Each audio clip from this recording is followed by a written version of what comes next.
اكيد ما تمش طرح عليه الموضوع بقوه، ما حسش ان هو مرغوب فيه بقوه، ما حسش ان الكلام ده كله اكيد، لان ما فيش حد بيعتذر عن منتخب مصر. ما فيش مدرب هيجي يقول له انت منتخب مصر وهيقول لا انا هروح ادرب المصري، هروح ادرب الاهلي، هروح ادرب الزمالك. لا، المدرب الوطني اللي هيجي له منتخب مصر هيجري على منتخب مصر على طول، ما فيهاش كلام. بس يلاقي في قبول، ناس عايزاه، مش الناس بتفاوضه في الجرايد. في فرق بين ان انا بفاوض مدرب في الجرايد وعلى صفحات الجرايد، وفرق بين ان انا بفاوض مدرب بجد. كابتن طلعت يوسف اختار النادي المصري خلاص، واختار الجهاز الفني اللي هيشتغل معاه، هو جهازه اللي بيشتغل بيه في كل حته.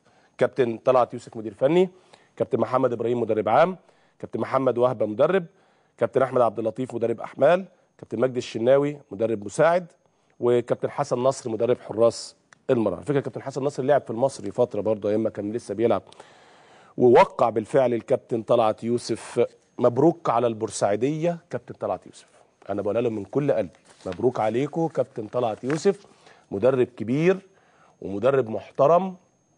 بس اهم حاجه تساندوه، اهم حاجه تقفوا جنبه وما تتسرعوش عليه، لان ان شاء الله باذن الله انا اعتقد ان المصري في وجود كابتن طلعت يوسف هيكون ليه شأن كبير جدا جدا جدا الموسم اللي جاي، زي ما عمل مع كل الانديه اللي تولى مسؤوليتها. بتمنى للجمهور البورسعيدي ان هم يصبروا على كابتن طلعت وكده ويستقبلوه بروح حلوه وبروح جميله، لان ان شاء الله باذن الله اعتقد ان كابتن طلعت يوسف هيبسطهم كتير وهيفرحهم كتير كل جمهور بورسعيد. اتوقف الان مع فاصل اعلاني تاني، وبعد الفاصل نكمل.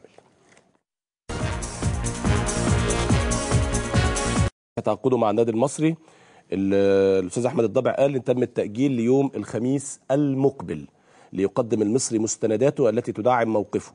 اللاعب المصري بيقول ان اللاعب يحق له فسخ تعاقده بعد الموسم الاول، ومن وجهه نظر المصري اللي هو الموسم الاول بالنسبه لهم 2011 2012، لكن اللاعب بيقول ان يسمح لي بفسخ تعاقدي من الموسم 2010 2011 اللي هو انتهى، اللي هو احمد شديد بيقول كده، والنادي المصري الاستاذ كامل ابو علي بيقولوا انه من 2011 2012.